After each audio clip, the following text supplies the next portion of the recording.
Hello, everyone. My name is Tiana Brown, and welcome to today's webinar, Childcare Staffing and Compensation.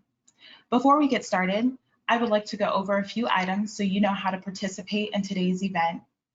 When you joined today's webinar, you selected to join either by phone call or computer audio. If for any reason you would like to change your selection, you can do so by accessing your audio pane in your control panel. This webinar is being recorded. All participants are placed on mute for quality assurance. You will have the opportunity to submit text questions to today's presenters by typing your questions into the questions pane of the control panel. You may send your questions in at any time. We will collect these and address them during the Q&A sessions throughout and at the end of today's presentation. I would now like to turn it over to Kathy Glazer, VECF President. Thank you, Tiana, and good afternoon, everyone. We're so pleased that you are able to join us for part of your day and for an important conversation.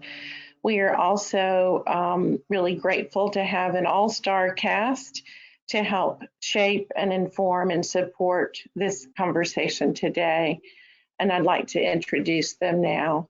First, you'll hear from Tammy Mann, who is the CEO of the Campagna Center in Alexandria and also chair of the Virginia Promise Partnerships Provider Advisory. Next, we'll hear from Justin Doramel, who is a postdoctoral research associate at Brown University and received his PhD from the University of Virginia. He's been working closely with researchers at UVA, studying issues related to the early childhood workforce, and is especially interested in policies and other efforts that aim to strengthen and support the child care system. His report today will be especially timely and relevant to our discussion. Christy Snyder, who's with Rainbow Riders Child Care Center in Blacksburg, Virginia, will also be with us today, bringing some comments and perspective from the child care employer perspective.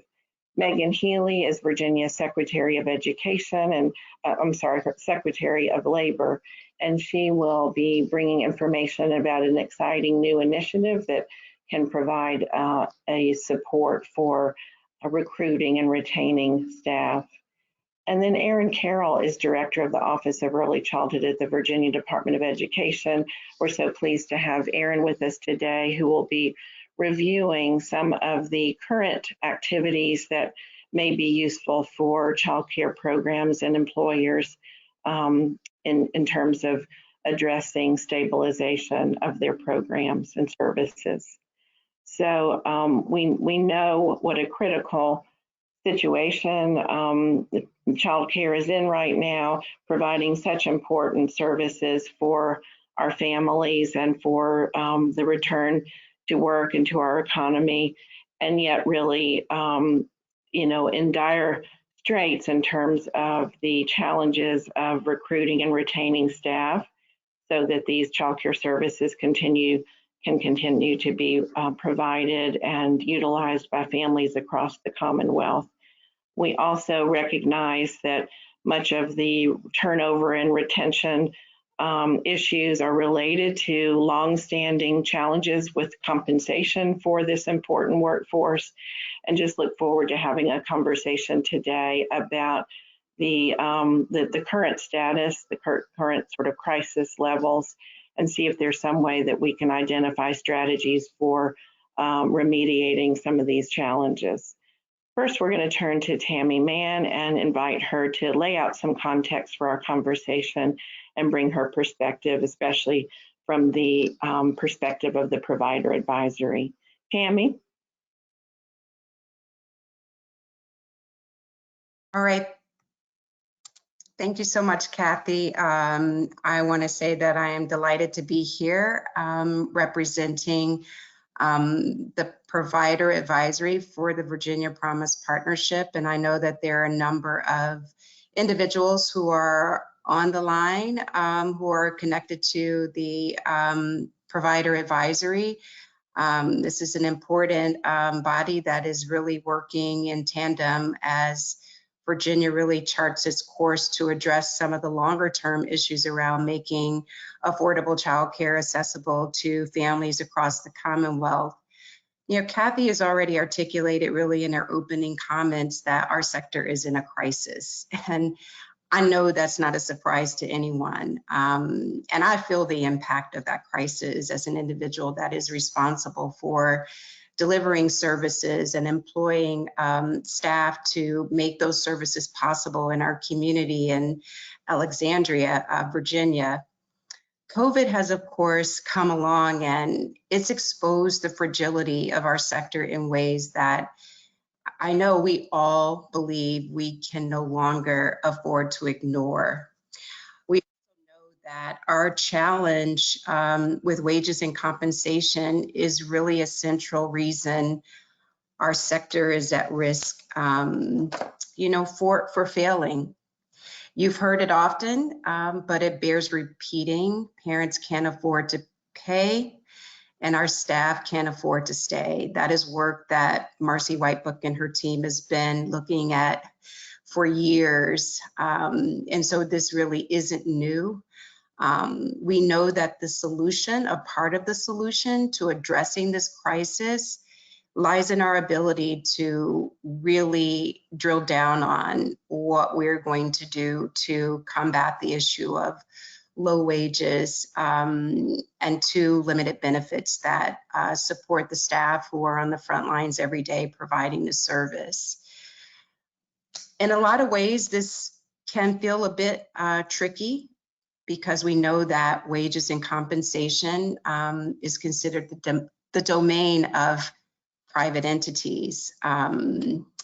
Yet I know that given our current crisis, few people would argue against the idea that our ability to make childcare services affordable and accessible will require a mix of public-private financing. We're at that point where if we don't embrace that, children will suffer, families will suffer, our economy will suffer. And so as we venture on the path of devising a new financing system, we must be willing to address the question of how will public resources directly address wages and compensation for entities that benefit from this investment. Given the current flow of federal and state resources, we have an enormous opportunity to really create a system that works for children, families, and the people who care for and educate and support young children. And so as we move through the presentations, I'd like to invite you to keep this consideration in mind because this is a discussion that we're going to return to. I know we're a big group here today. I see there are almost 300 people on the webinar. But there are some opportunities that will be afforded to hear others reflect on this. And of course, the chat is going to be there as well for you to level up your questions. This is an issue that we must make certain we don't lose sight of as we make resources available, both in the short term and in the long term to address the needs of our sector. And so with that, I'm going to pass it back to Kathy, who is going to introduce our next presenter. Thank you, Tammy. Appreciate your laying out that context so nicely. Just want to remind folks about a couple of things. We continue to get questions throughout our briefings. But I just want to reassure everyone that the slides and the recording of today's conversation will be available to all participants following the briefing today.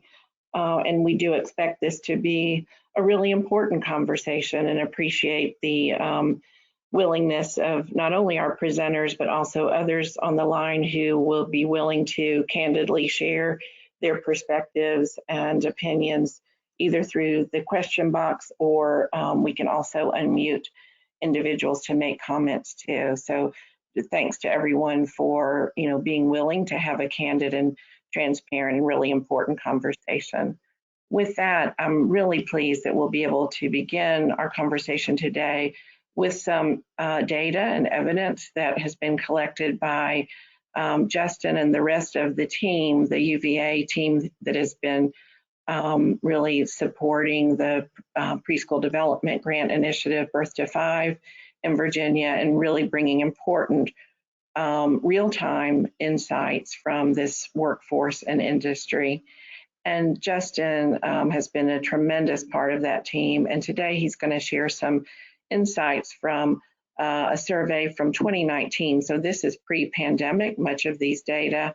And then he'll also be able to give an update on COVID era impact and implication from teacher turnover, et cetera. Justin, welcome. We'll turn to you now. Thank you, Kathy, for the introduction and for the invitation to speak this webinar. I'm very excited to be part of this and also really appreciate this forum to be discussing issues related to staffing and compensation.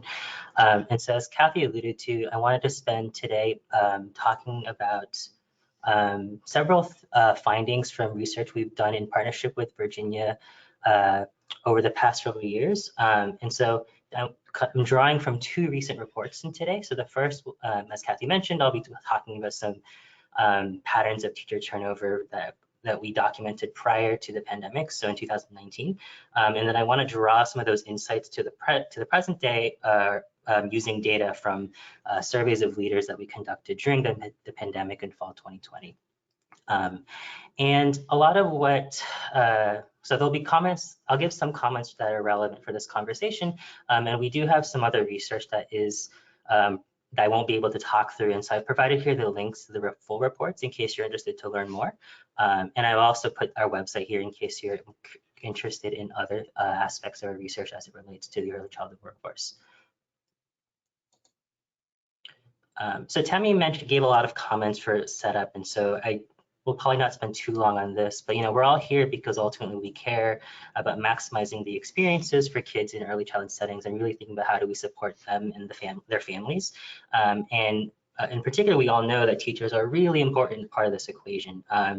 And when we think about sort of strategies, we are hoping to think about how do we, in the long term, have a early childhood workforce that is well trained, well compensated, and well supported in their work with young children. But unfortunately, we also know that a lot of what we're experiencing right now, the low wages, the limited benefits, these are all conditions that make that vision challenging. And so a real question for us, and thinking about tackling these issues, what can we do or how are these things related, and what can we do to think about supporting the childcare workforce in the long term?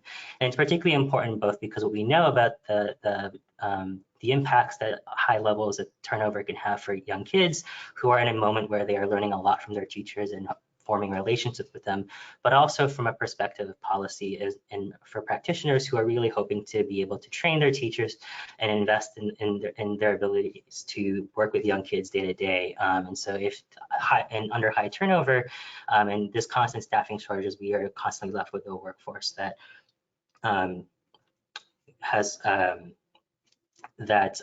is not sort of keeping those benefits, and ultimately those investments aren't reaching children. And so our team at UVA has really been interested in the long term of thinking about these issues at multiple levels. And so we're interested in, like what I'll talk about today, is understanding sort of the magnitude of this issue, the potential drivers of this issue. And so how many teachers are turning over, what sort of teachers are we losing, and what can we potentially do about it? And over the long term, we're also interested in the conversations and potential strategies for supporting that workforce. And so those are sort of our bigger picture aims. And today I wanted to share some insights that sort of help, I think, hopefully set context for this, our conversations that follow today.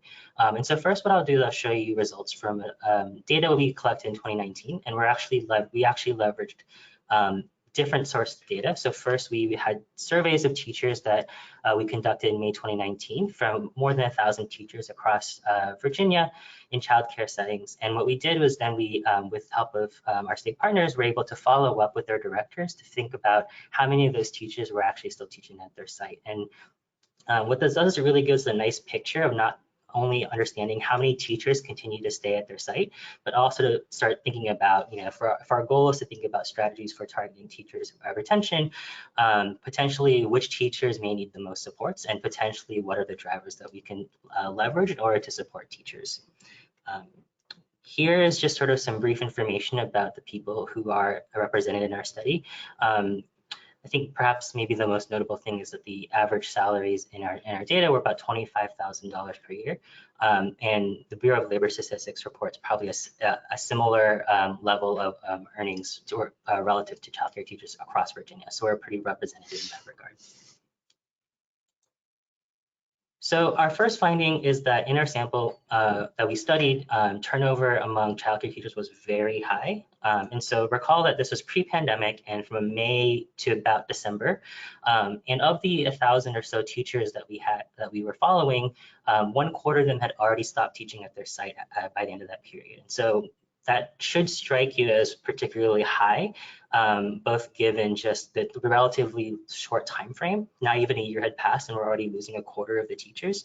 But also if we think about relative to other teachers in education, whether it's K-12 education teachers or even other early childhood sectors such as Head Start teachers or pre-K teachers, this rate is really much higher. And so it really stresses the importance of thinking about why we're having such issues and potentially what can we do about it.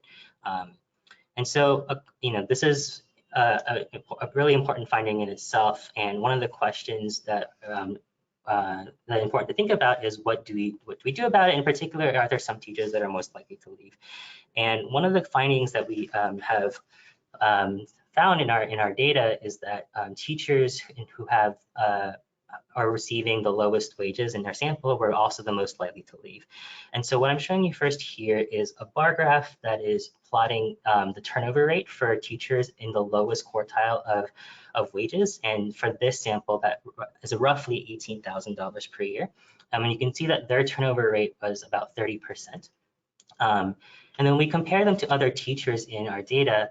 I think so this is now everybody. And I think it's particularly illuminating to compare the green and the yellow bars, the people with the lowest wages in our sample, and then the highest wages, which in our data, the average salary there, it was about $34,000 per year. You can see that the teachers with the lower wages actually turned over nearly double the rates of those that had access to higher wages. And so you might, we sort of looked at this finding and tried to think about, other things explaining it, and perhaps potentially, for example, maybe, there may be geographic differences in how teachers had wages they received, and would that be driving their turnover? And even after adjusting for all those things, we found this pattern still held. We also looked at this thinking about the lead teachers in childcare settings versus the assistant teachers in childcare settings. And you still see, if you compare that green and yellow bar still, you still see that really striking finding where the teachers who had higher wages had almost half the turnover rate of lower wages teachers. So it really suggests that this issue of compensation may be an important part of this picture. And I think we all know this, but I think it's helpful to sort of see this in data as well. We don't see, when we also were able to think about whether turnover differed by the types of benefits sites reported being able to offer their teachers, the differences here aren't as stark, but they are still pretty notable and consistent across all of these 5 types of benefits we had asked leaders to report on. But essentially the teachers who were working at sites who were able to offer benefits did not turn over as high rates compared to those teachers at sites where benefits could not be offered to their teachers. And so really these 2 data points are helpful context for them thinking about, these 2 things in particular may matter for staffing, being able to support staffing at childcare centers.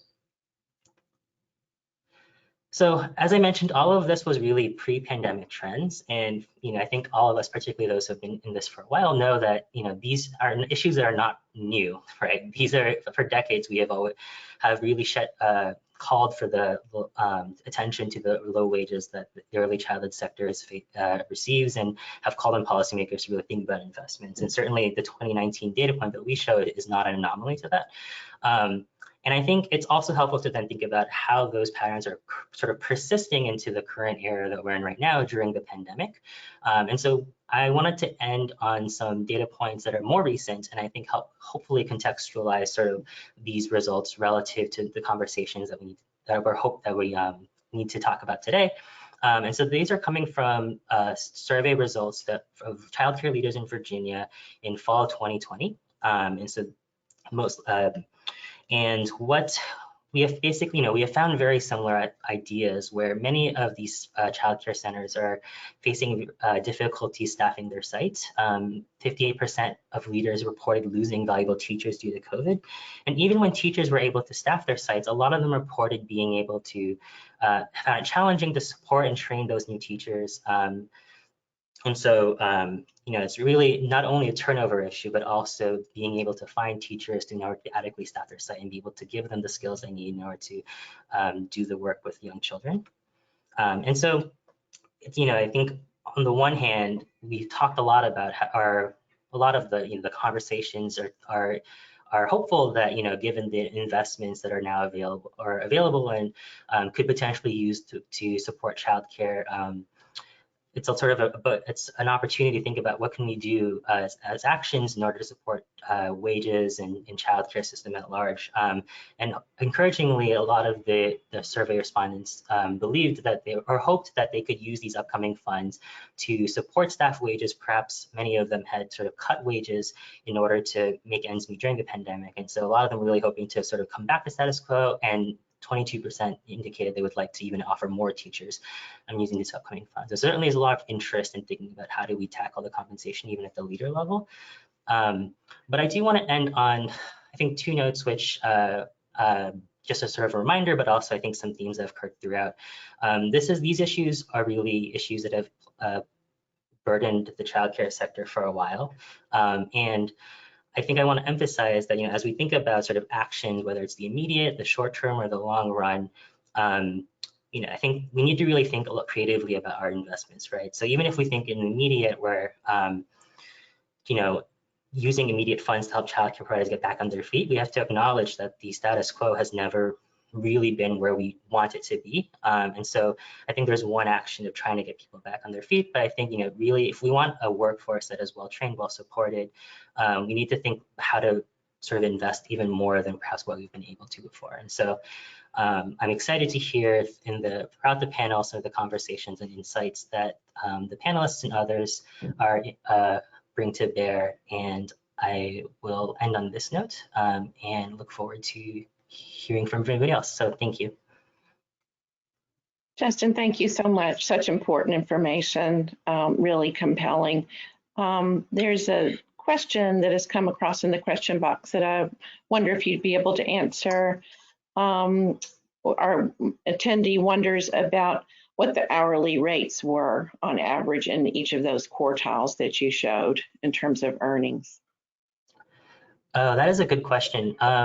In our report, we had translated it to annual wages, so I could definitely double back. I know the median hourly rate so not necessarily by the quartiles, but the median hourly rate was about 11.65. And so you'd have to separate that out a little bit by the quartile rates, but I don't know it offhand. But if it's important to have that, I can follow up via email and give those concrete numbers. Thank you. Appreciate that. Again, Justin, thank you so much for bringing the information and for being such a terrific research partner with Virginia. We appreciate you. Next, I'm going to ask Karina to unmute Christy Snyder, and just want to kind of introduce Christy by saying I've asked her to come and just bring a few minutes of comment from the perspective of somebody who's living these challenges every day. She's long been a leader in this space in Virginia and long been a colleague and friend. And I have appreciated how frequently and how candidly Christy's been able to articulate the challenges as they're being experienced. And even today, I know she'll be able to share what she's experiencing today, just to be able to be on today and share her comments. So let me see if Christy is unmuted and welcome her to the floor. So Christy's unmuted and she just needs to unmute herself. There we go. Perfect. All right. Thank you for the introduction, Kathy.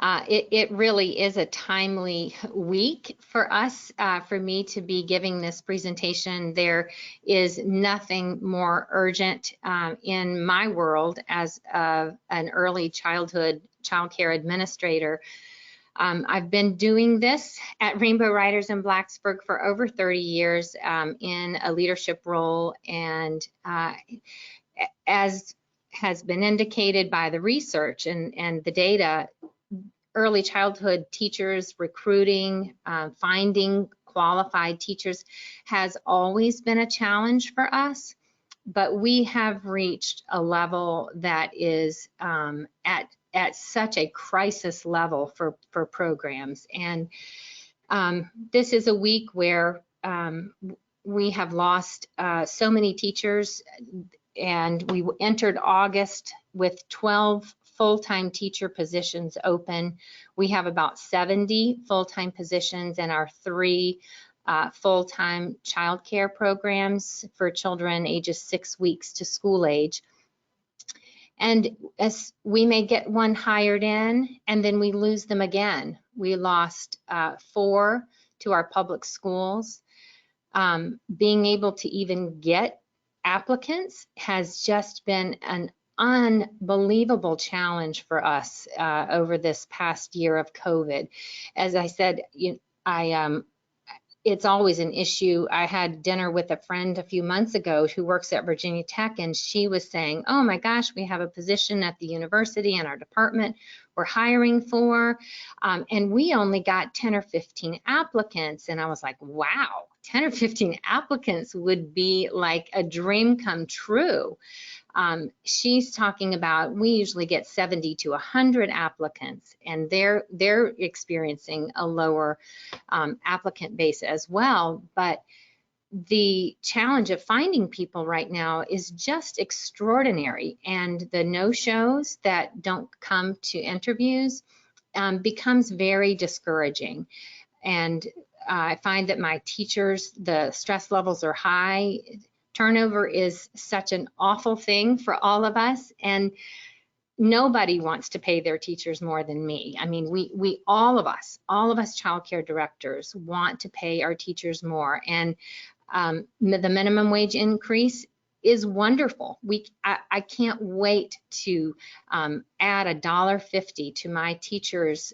In fact, in the next couple of weeks, that is my plan. But for me to add $1.50 for all of my full and part-time employees to get our pay scale up a notch in preparation for the next increase of minimum wage in January, it costs our organization, we have to have $266,000 of additional revenues in order to afford a $1.50 raise. And I think a lot of times people don't understand why, giving a quarter raise or a 50 cents raise, it's because it costs our center so much, and we're already running on a break-even level. And so it's extraordinarily difficult. And so while the minimum wage increase is going to be fabulous and it's going to be wonderful, how are we going to pay for that? It keeps me up at night. And the subsidies that we've been able to get because of COVID is really how our organization is going to be able to weather the first bump. But in order to sustain it over time, our families are already paying between 10 and 35% of their family's income for childcare. That's extraordinary. I always think back to a trip I took in the early 90s to Reggio Emilia, Italy. It was an international study tour, and I had lunch with an Australian childcare owner, and her program lined up beside mine. We were almost exactly the same number of infants, same number of teachers, same number of toddlers, same number of teachers. And she asked, how much do you charge your parents? And she translated that into Australian money, currency, and said, wow, it's almost the same. And she said, and then what does your government pay per child? And I said, excuse me? She said, how much does your government pay per child? And I said, nothing. And she said, I don't understand how you can make that work. And I said, Exactly. It doesn't work. And I feel that right now COVID has this amazing opportunity to save the industry. We're collapsing. I mean, we're considering, we've had to consider closing classrooms. The turnover impacts everyone. It impacts our children. It impacts their families. It impacts our teachers. It increases the stress levels. And COVID is not over. You know, this week I'm opening and closing our Early Head Start Partnership program. So I'm here from 7:30 to 5:30 or 6 every evening. It's Wednesday night. As soon as I get home, I find out we have a COVID issue. In the last 2 weeks, this makes the third COVID positive member of our community. And it's difficult in our program, obviously, when you have a COVID case. And those impacts are extraordinary. And when we have RSV, which is going through communities left and right, which is really difficult, they present with similar symptoms as COVID. And so teachers are having to go home, maybe even with their child, and they're having to get tested for COVID. Well, that puts them out of work for several more days. So while we're already understaffed, COVID is still having a tremendous impact on our ability to keep the doors open on a daily basis. So the crisis level is high. We're certainly not the only ones feeling it. I've talked to a number of directors that are having a difficult time. Some things I think that are promising or that need work, things that I would like to see us thinking about. Onboarding. We hired someone last week. She got her fingerprints on Monday and she has everything ready to go, but her fingerprints aren't back. I am dying for staff here and I have somebody excited to get started, but I don't have her fingerprints back, so she can't start yet. We need to really figure out how we can onboard people. TB tests before you can start working. I really didn't know there was an outbreak of tuberculosis in this state and in this day and time. If we need to be assessing for wellness, we need to be talking about COVID right now. It feels like some of these things are a little antiquated. We want to see that $15 an hour minimum wage would be wonderful, but we can't just look at hiring bonuses. I need to be able to reward my teachers that stay. Those are the people I have to invest in and make sure that those are staying. The CARES Act grant was a tremendous help for us, and looking at basing those sorts of supports on licensed capacity or even current enrollment would be a substantial difference. But bonuses are one thing. That doesn't help me recruit people. People are looking at that hourly rate wage, and that's what we have to impact. Not soft money that a bonus comes and goes. We need committed funding supports streams that are ongoing, that don't come and go with grants. So the subsidy increase was enormous. Please continue that eligibility. We have so many more families that are able to participate in that, and it's been humongous. The last thing I want to say is just we are so thankful that early care and education is now under Department of Education. It offers tremendous hope for all of us in the early childhood profession. We need to get away from the word daycare and professionalize the work that we're doing. Sometimes we still have people in our public schools who call us daycare workers. We need leadership everywhere, referring to our early childhood teachers as teachers or educators. It's hard to find people that want to be work in a profession that's so undervalued. And so this offers a lot of promise. We're excited about VKRP. The mixed delivery is a blessing and a godsend, and we hope that that will continue to grow and expand and close those gaps for our working families. I could talk Christy. I could talk forever, as you know. Well, such good points. And let me just say that the attendees are just giving you lots of high fives and amens. And, you know, I feel you in the question box. So many. Great job, Christy. Excellent points. Beautifully said.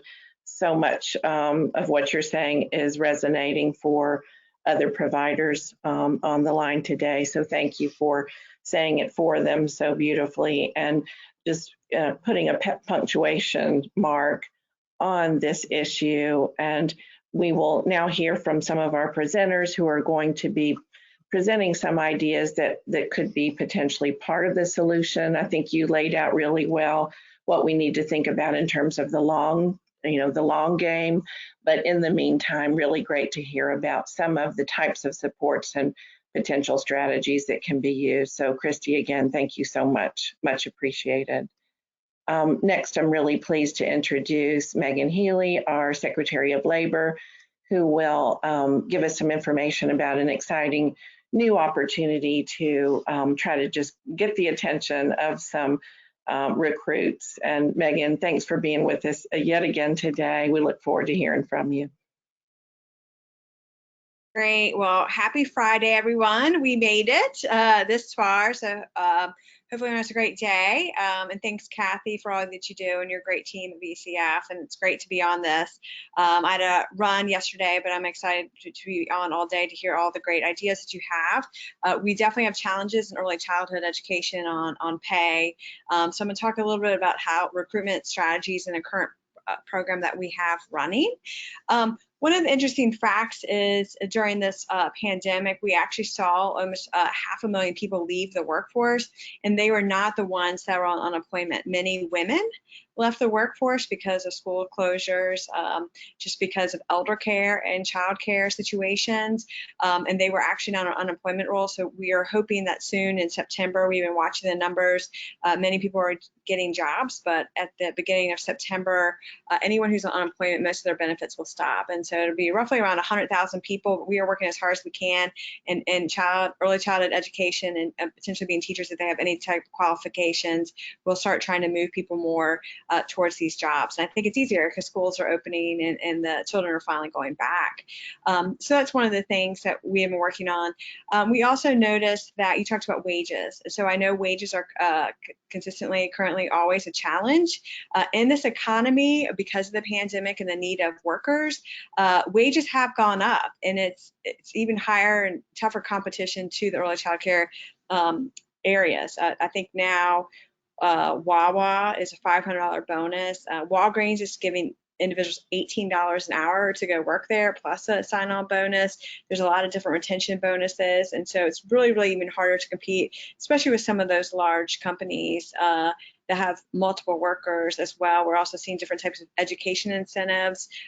Think about Walmart. So Walmart raised their wages a little bit. They did not do hiring bonuses, but now you can go get 2 years of your college paid. And so there's different strategies that we are seeing employers use, and it would be really hard for small businesses to use those strategies, and I get that. So one of the things we are trying to do is we had limited funds. I always say I was shaking my couch cushions for change, and that we found some funds to start a return to earn program. And this is really for all small businesses, so businesses that have less than 100 employees, because they're the ones that are complaining about some of the larger, especially retail firms that they cannot compete with at the local and state level. And what we are doing is that we notice it in twofold, right? So there's an issue of making sure that we can get qualified, quality childcare providers within your centers, but also we need you, because if we want everyone else to go back to work, we need people like you and your centers and your employees and staff to be there and be available, so we have access to early child, so we can get other people back to work if they're not in your industry but in other industries. So it's really important. So our return to earn grant is for small child care businesses, and this is businesses under 100 employees, and that each new hire would get $500 directly. And so these are reimbursable through our workforce boards. They're at the local level, so they have certain allocations. I will tell you our large workforce boards in Northern Virginia, Alexandria, Richmond, Hampton Roads area have a large pot of money because it's allocated based on how many people are unemployed in the region. We didn't see as many the unemployment rate it didn't increase as much in more of a rural area, so I just want to kind of put that out there. And so this would be paid directly, so any employee hired after May 31st, and that's when we rolled this out. A maximum of you can hire up to 25 new hires per employer, and this can be one sum. So what we basically do is you work with a workforce board director at the local level. The website that's at the bottom. If you have problems, you can always connect with me too. But you will be working, you'll be signing a contract, and you can give the $500 when that individual walks in the door. You can say you have to work here 3 months, and then you'll get your $500. Others are saying you get $100 per month. Up to 5 months as kind of a retention. And so that's up to the employer. We are not deciding when and how this individual will get paid. And it's really thinking about, you can do installments, also cover their childcare, transportation, or any type of barriers to reemployment. And then what you'll do is that you'll have a contract that you'll work with of how many people that you are, and think about timeline. We do, which I know some people are going to frown about this, I can't see the chat, that we are requiring that the minimum wage is $15 per hour. And one reason is again, if we are trying to increase wages. So instead of complaining like Wawa and those others are paying $15, $18 an hour, that we believe in $15 an hour. I totally get it. Of what this is a problem.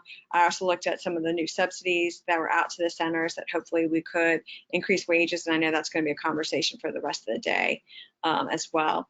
These positions must be W-2 employment, so they're not independent contractors. We do work with staffing companies to backfill, but it could be part-time or full-time.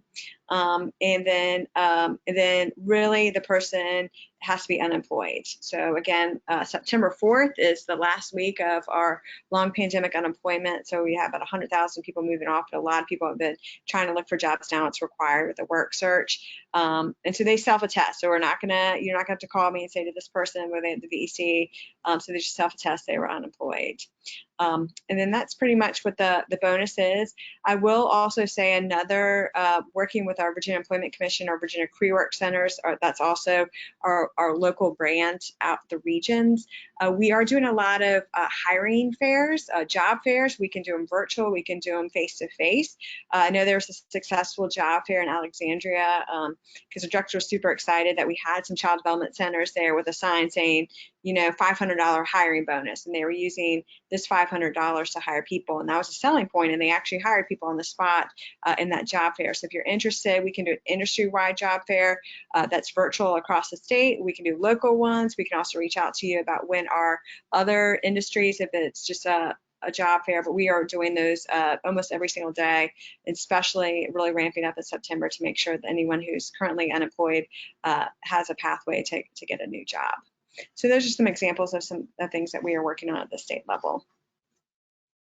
Megan, thank you for those details. So you said that the 100,000 folks who are moving off of unemployment will be next month.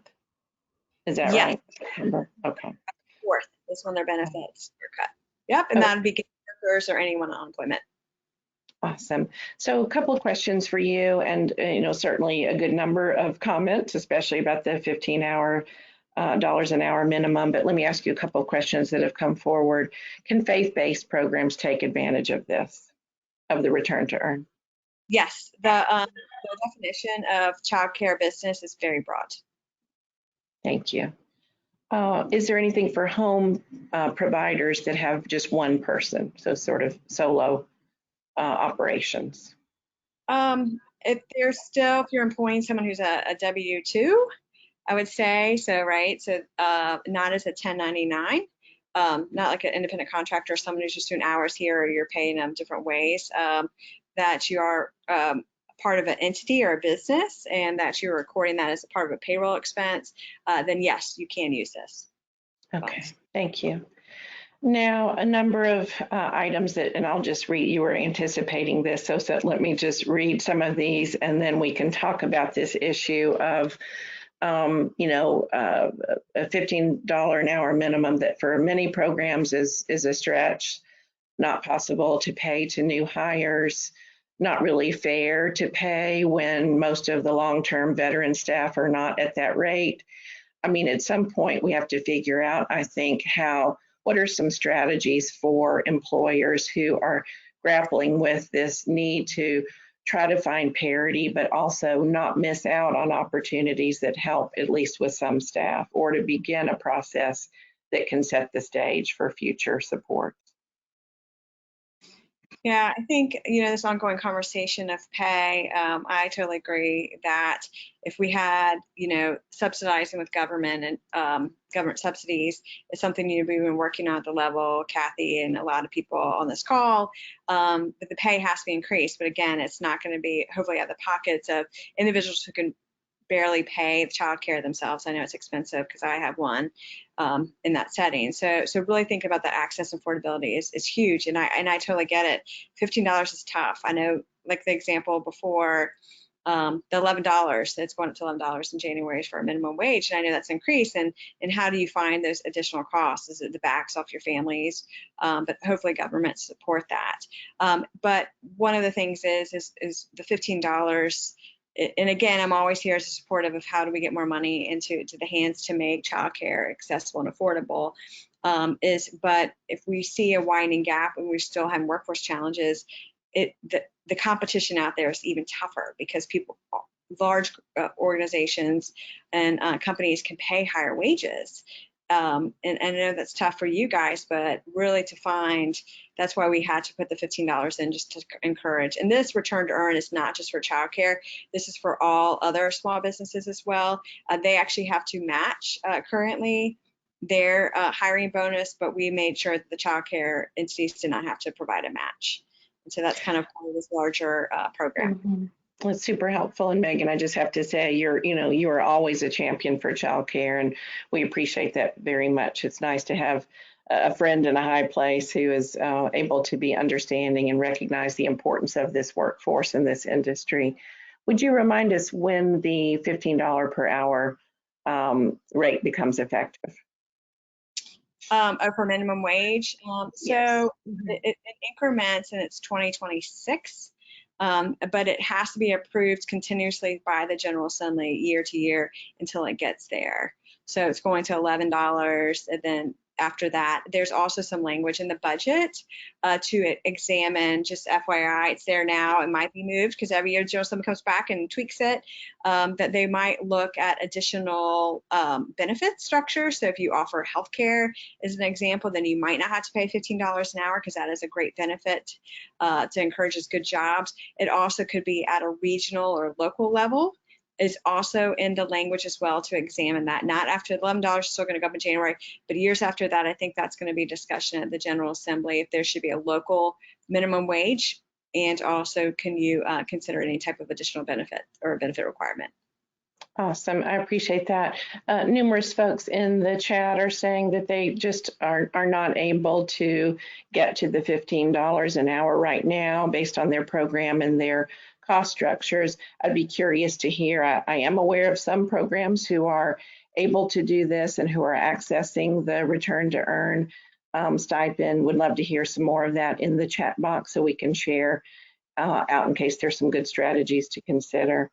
A number of other terrific ideas and suggestions and questions in the question box. But Megan, I think we're going to move on to the next speaker, and just lots of gratitude to you for bringing this important opportunity and for making sure that for the childcare industry that there is not a need to match that stipend. A big help. Really appreciate it. Thanks to you, Megan.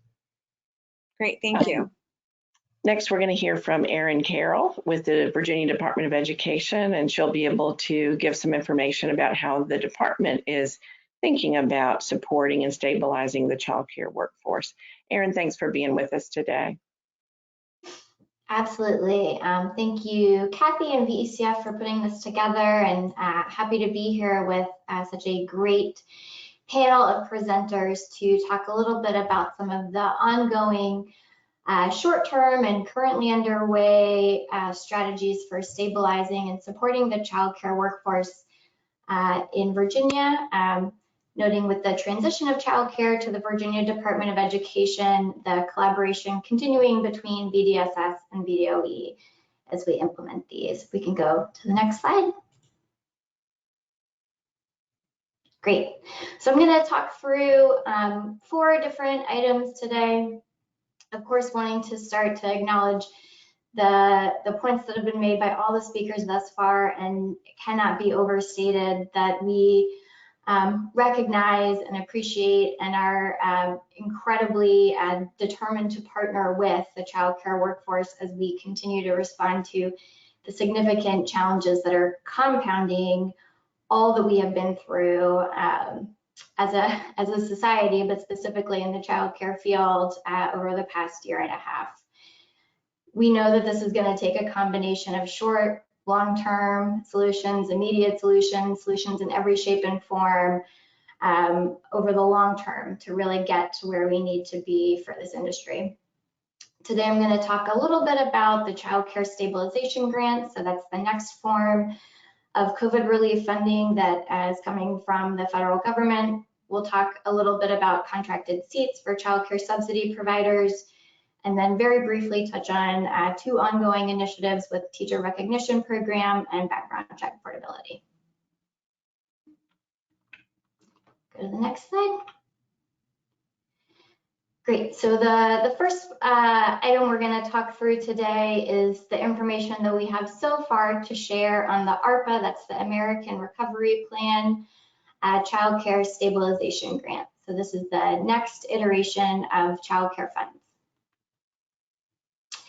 So this is the next form of the CARES funding, but there's several key changes to keep in mind with the ARPA Child Care Stabilization Funds.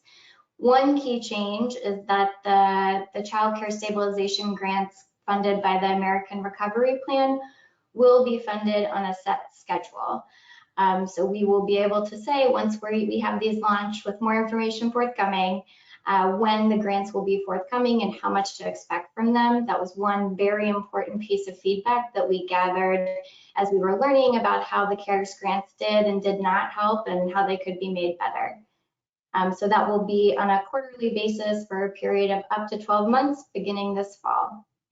These grants will be based on several factors listed here, those being open and closed status, full or part-time status, licensed or approved capacity, participation in the child care subsidy program, and then location in a high-need community. The grants will be, so the formula to do that will be more information forthcoming about exactly how that will work. These grants enable all providers to invest in their staff, and there is a requirement to receiving the grants that providers agree to not reduce employees' weekly pay and benefits during that period. There are several other things that can be supported by these grants, and I'm not going to be able to get into each and every one of them today, but we strongly encourage them to be used to support employee salary. Next slide.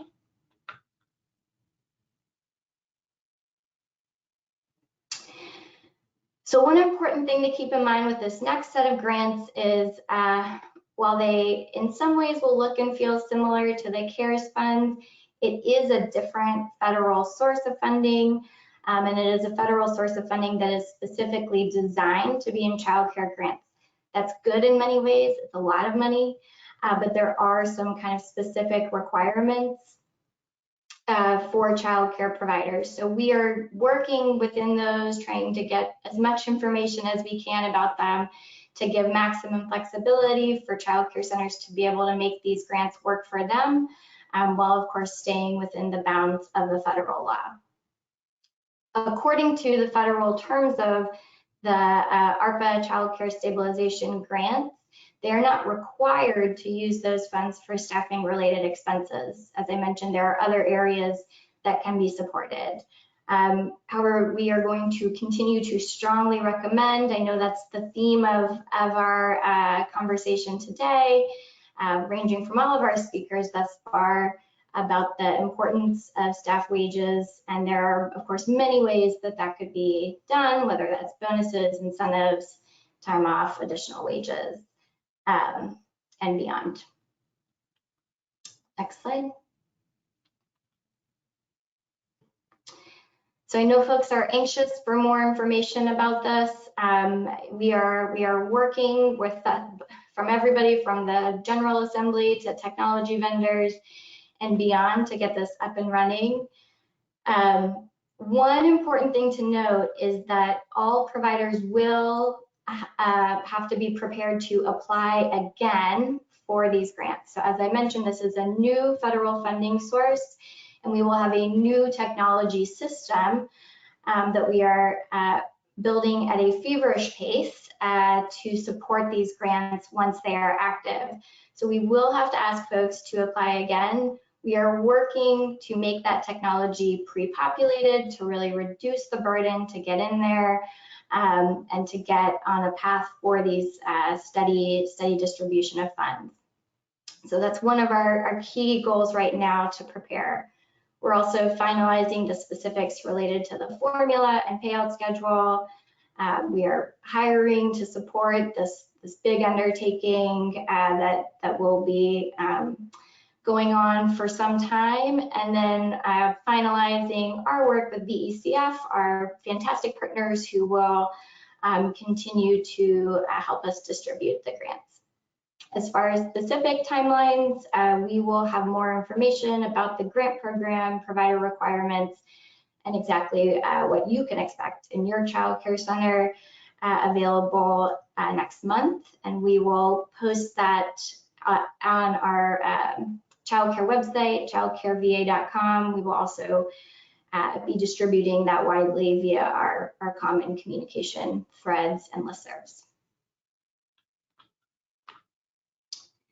Next slide. So I want to also take a quick moment to talk about some system level approaches that function both as long and short-term strategies for stabilizing payments for centers that are taking public funds.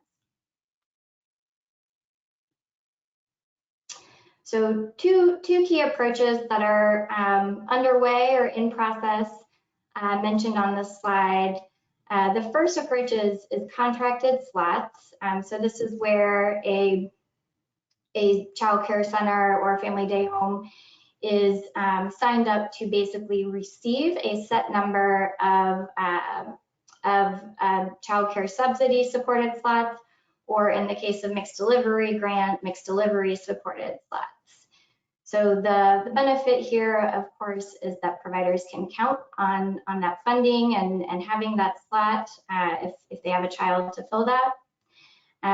This is already underway and has grown significantly with the mixed delivery grant program, which has expanded hugely, much thanks to VECF this year.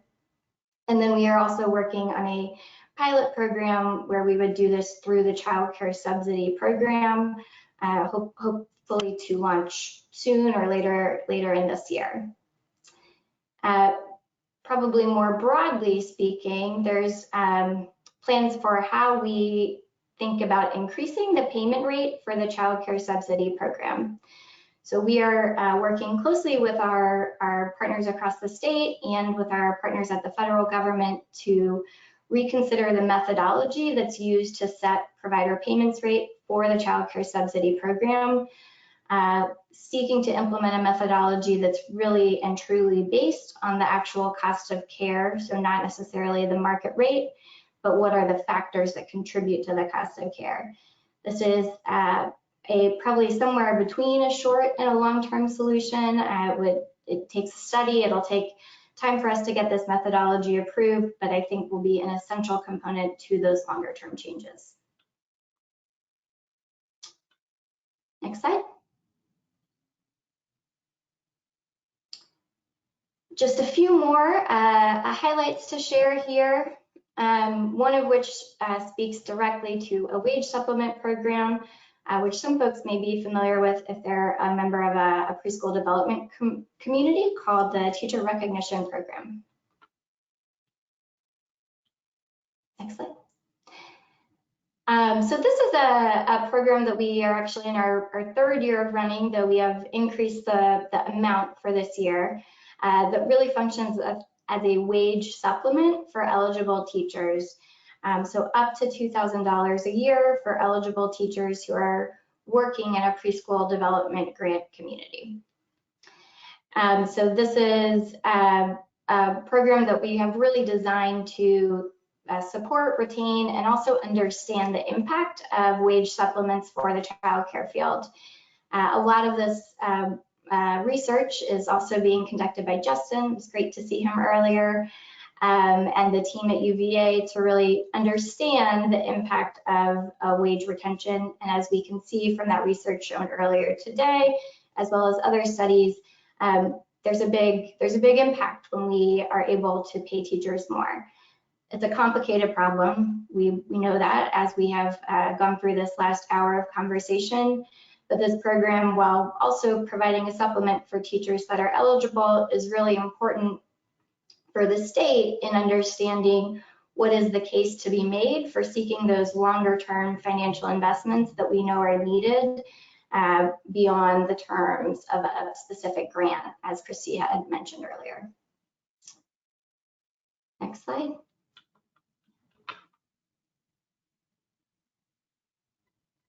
Okay, and then the last item I'll share today, we can go to the next one. From more of a operational standpoint, this is a project that is underway to, while not directly impact funding or wages, increase and support additional flexibility in hiring and getting teachers on the job a little bit quicker. So there is a bill passed last year in the General Assembly session that required the development of a portable background check system. We know, and as was referenced earlier in this hour, that background checks and the process for getting staff in to the center is a hindrance at times. And while safety is important, there are more efficient ways to do it. So this is one step towards that. This work is being led by VDSS. We're working very closely with them to get this launched and effective this year. And so the takeaway here is once a portable background check system is in place, childcare employees can go between multiple sites or carry their background check with them, enabling additional flexibility for the field. So one example of a system change that may not be wage associated, but I think is an important piece of the puzzle of supporting those flexibilities. So I don't think I have a conclusion slide or resource slide here. I'm kind of wishing I did, but you can definitely find more information about all of these on our website, the VDOE website, or at the Child Care VA website, or you can always reach out directly to me. Thank you, Erin. I wonder, are we willing to take a few questions at this stage? Yep, absolutely. All right, let me see. We got a good number coming through. Some of these are related to the ARPA grants that you were discussing. Will centers be required to participate in subsidy program to apply for the grants? No, not required. There's a bonus in the current proposed structure, but not required. And I will say, I will preface the details, the finalization of this is all still very much underway. There's requirements with the General Assembly, but as it's stated right now, and I think also by the federal government, no, not required. Thank you. Let's see, when will the grant application process begin?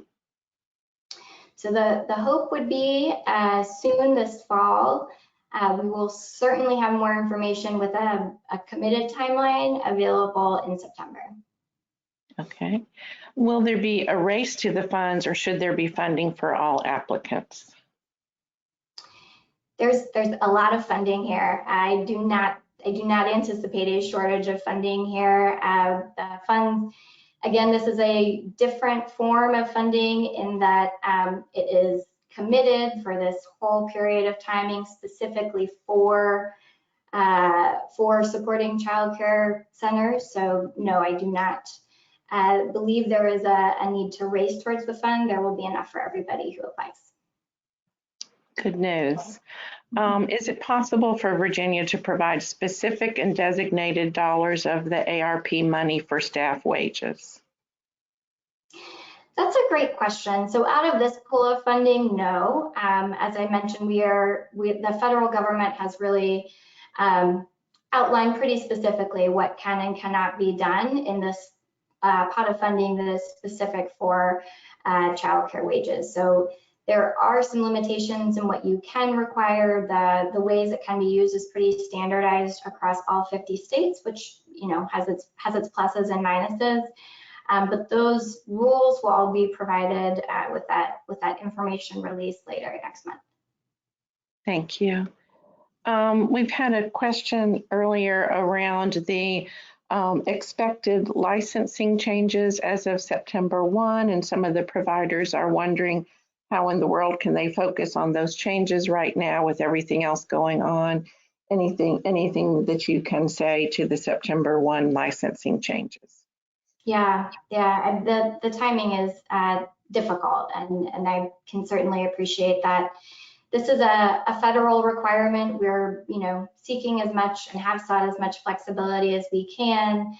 I think the licensing team is working to provide as much assistance as possible, but understand the difficulties there, and the timeline is certainly challenging. Okay. Let's see. One provider commented, please make sure the subsidy rates are increasing with every minimum wage bump. That's back to the conversation about increasing minimum wage over the next several years, and just a request to make sure that the subsidy rates are keeping pace with those anticipated increases in salary. Just something for you to put in your pocket and take back to talk with other state leaders about. I think some other questions that have been come forward just to help with providers with their hiring and retaining. Is there a way to allow a signed affirmation to be kind of a provisional kind of approval for a couple of weeks while waiting for the fingerprint checks and reports? Just wondering if there's some kind of a way to allow folks to let individuals go ahead and begin and to get onboarded while waiting for those fingerprint checks. Yeah, and all very good suggestions, and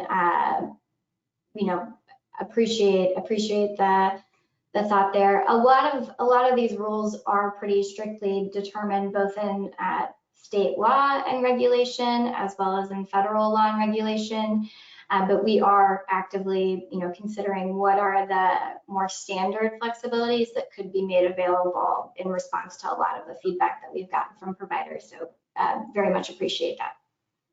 One other suggestion, is there a way to ease pre-service training requirements just to try to expand the pool of individuals who can be ready to be part of these classrooms as soon as possible?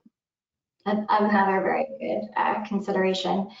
And again, we are as soon as July 1 hit, very much in conversations about what is possible to be flexible with, and what is really not within the bounds of flexibility, just based on where the requirement stems from.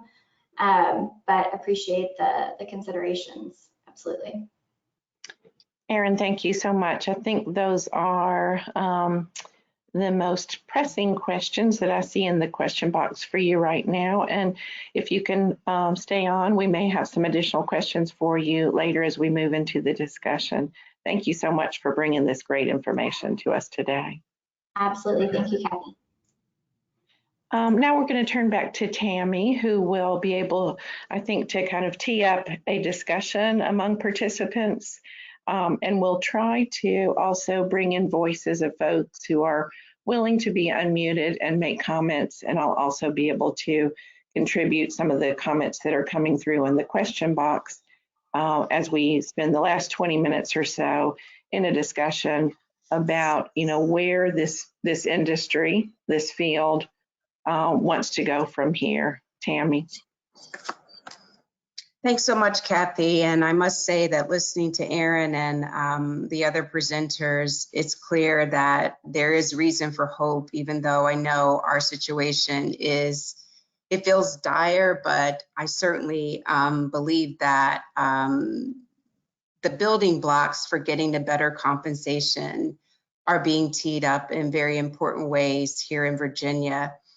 Christy acknowledged the importance of what it means to have our work transition to the Virginia Department of Education. And we certainly value the work that has happened through the leadership of VDSS over these years. And I think that the efforts to be thoughtful about how to stabilize our sector with the use of contracts and looking at how to improve the rates and the structure around how the rates are experienced by providers that are in the field making early care and education possible. Those things invite enormous hope.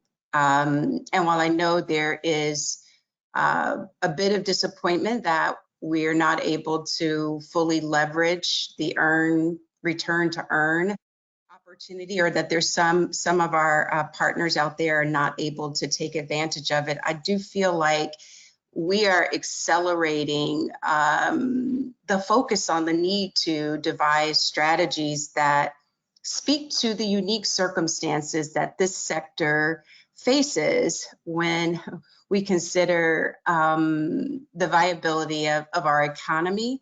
And I certainly, as an early childhood professional and someone who is deeply devoted to seeing our work through the lens of what it means for children and their development in the earliest years of their lives, and for families who are focused on working to take care of themselves and their children and needing to access these services. I look at this through that lens, but I will say that it is important for us as stakeholders in this struggle to really help more people appreciate, absent our strength and our ability to deliver the services that we provide, our economy will suffer. And I guess, it's through that lens that I think one of the things we're going to have to struggle through as a sector, as we expect there to be more public investment in helping to make these services affordable for more families in the Commonwealth, that there are things that we will have to wrestle with, because of course we are very much a mixed delivery system. And that is our strength, I do believe, because of course we know that the needs of parents, they vary. We have families that can manage having care that overlaps with the hours of a school day, and others that need care in the evenings, on the weekends. We need to have a system that is flexible enough to meet those needs. We know that we have people that are providing these services in centers, and we also know that our sector is made up of those who are providing services in their homes. And so that diversity is critical, and we have to find a way to make certain that as we're putting the building blocks for improving wages and compensation in place, that we're going to be willing to look at how our unique statuses as businesses and individuals who are provided in delivering these services will require us to really not be afraid to have conversations about how these public dollars are really going the distance to address wages and compensation. Aaron made it clear that, of course, they are not in a position because of the law to require that funds coming through the Recovery Act be used to address compensation.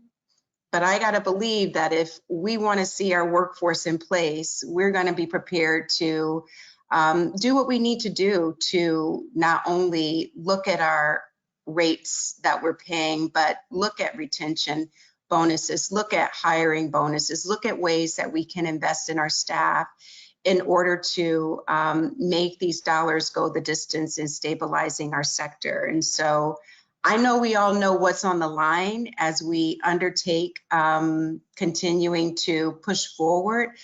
I just think it's important to articulate that as these resources flow, that we really are taking a hard look at making certain that the people who are showing up every day to make the work possible are benefiting from these investments. And so those are the thoughts that are on my mind as I reflect on all that I've heard. Of course, just very grateful that we have an opportunity to join together like this today and engage in a discussion as we're learning more about these supports that we can anticipate helping to address some of the very, very acute needs that our sector is facing. Tammy, thank you for teeing up a conversation. We've got a few folks who are going to be unmuted and sort of pile on and add to the conversation. Let's see, I think we're next going to unmute Kim Hulcher and hear from Kim. Karina, can you unmute Kim Hulcher? Hi, Hi, Kim, Kathy, should can be you hear me? unmuted. Yes, sure can. Thank you. Kim, go Okay, ahead. great. Thank you, Kathy. I just want to say thank you, first of all, for everything that you all have shared today, especially from Christy and Tammy. They are really sharing with you the most current and relevant information that we're seeing in the field with Virginia Child Care Association and our members. They're still feeling very alone. They're really not feeling like they're supported to the level that they need the support. And they're really looking for our state leaders to roll up their sleeves and get into the field and to help them provide the flexibility that they need to listen to what their cares and concerns are. Staffing, I don't even know what to say. That what I'm hearing in the voice of providers today, I've never really even heard to the extent of the lowness.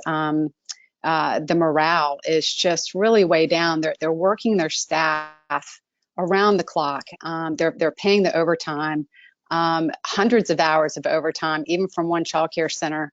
But they're glad to do it because the teachers that are there are willing to provide that level of care and support for the children and families. But it's not sustainable, and they recognize this. And unless something really changes and we have some intervention, either through a greater PR campaign that is supported with the federal dollars that's coming down to help us with the recruiting and retention, or to subsidize teacher pay, similar to what we do for children in care. What we're seeing right now is just unsustainable. And I'm hearing people for the first time that you would never think that they would be talking about walking away from the industry, but their directors are walking away. The stress is too high, the demand is too great, and they're just, they're holding out hope that with the federal relief funds, that there will be greater support, both monetarily and, in whatever way the state can lend a hand in this societal need, because it cannot be placed on the backs of solely the child care provider and the parent to come up with the difference to pay the gap of these teachers. It's really going to take a public effort, a sustainable effort to do this, and we have to do it together. Well said, Kim. Thank you so much for that. Let's see. Next, we're trying to work to unmute the folks who are wanting to speak. Next, Karina, would you see if you can find Pat Kennedy in the attendee list and unmute Pat to make a comment?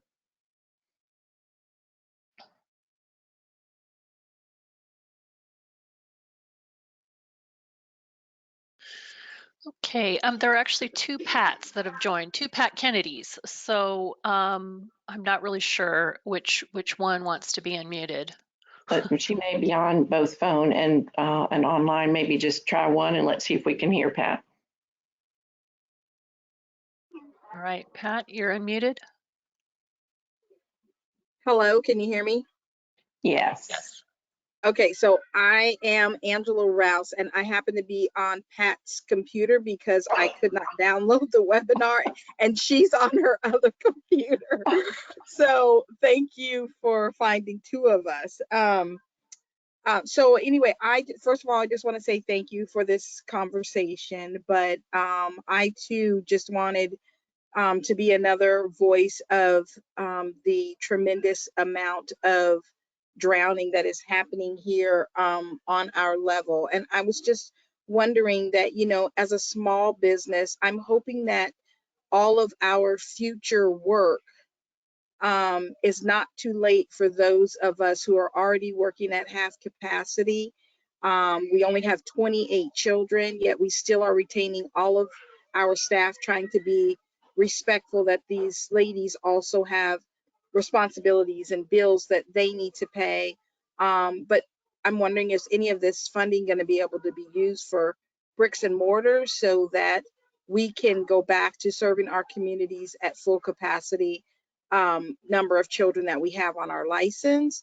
And also, as we look at raising compensation for everyone, it looks like, you know, it's basically for folks that we be bringing on. And we really need to do something for the women who have given of themselves and have showed up every single day to help the bleed.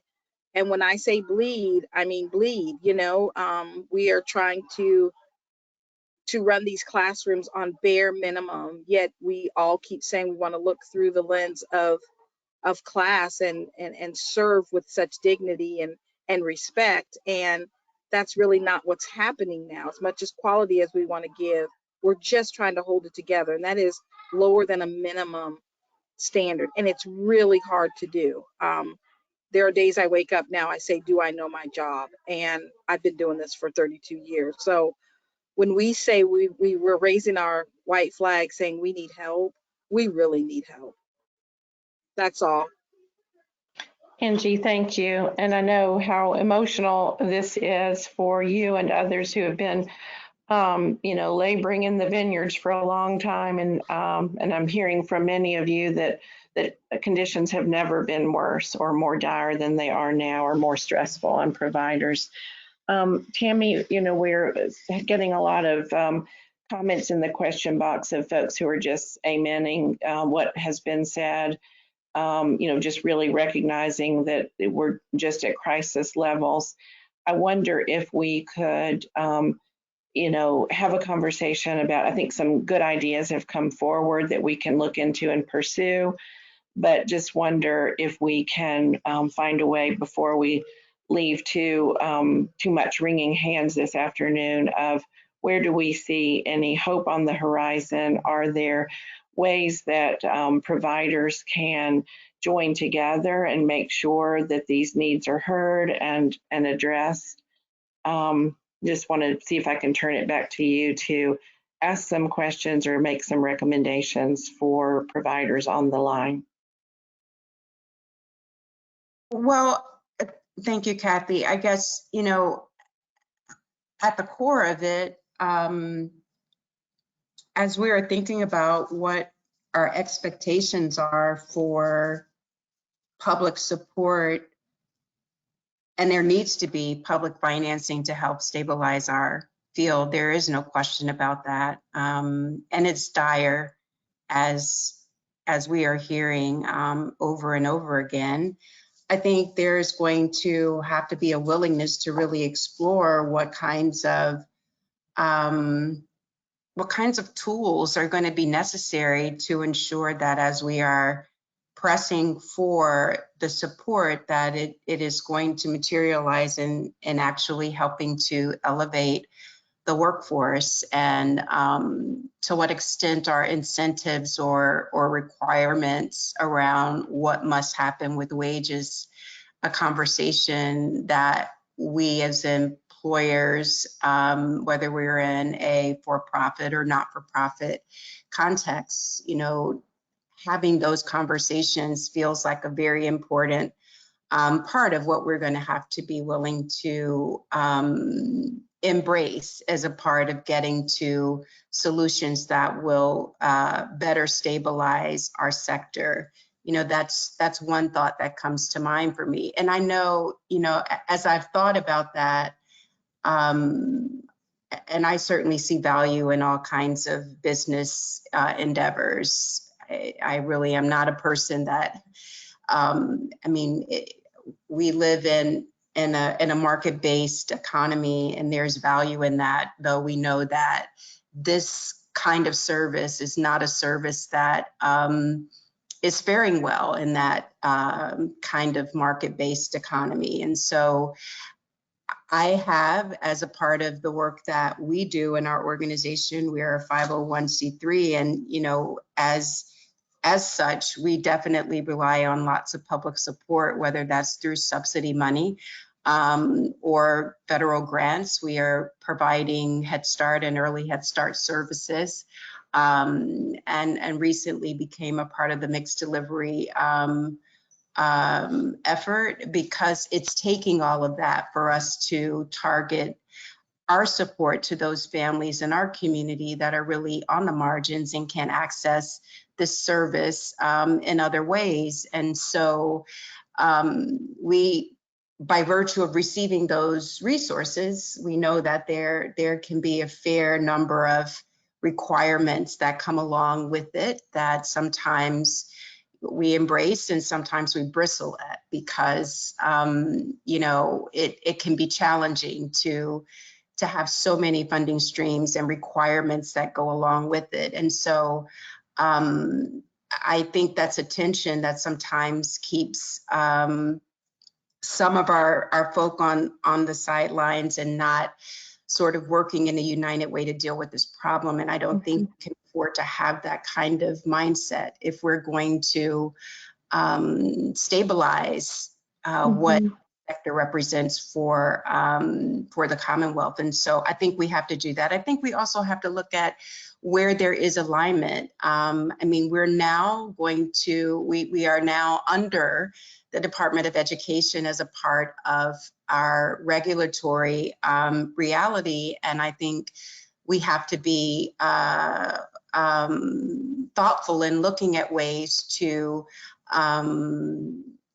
ensure that what we're expecting in schools, that there's not a challenge, there's not a different way of thinking about, and I mean more in terms of regulations, health and safety, and all of these other elements that are part and parcel of what it means to operate in this regulated sector. We have to look at where there are ways to relieve pressure points that are not essential to really getting at the kinds of experiences we hope children will have. And I am very much in favor of health and safety. So I hope that that comment isn't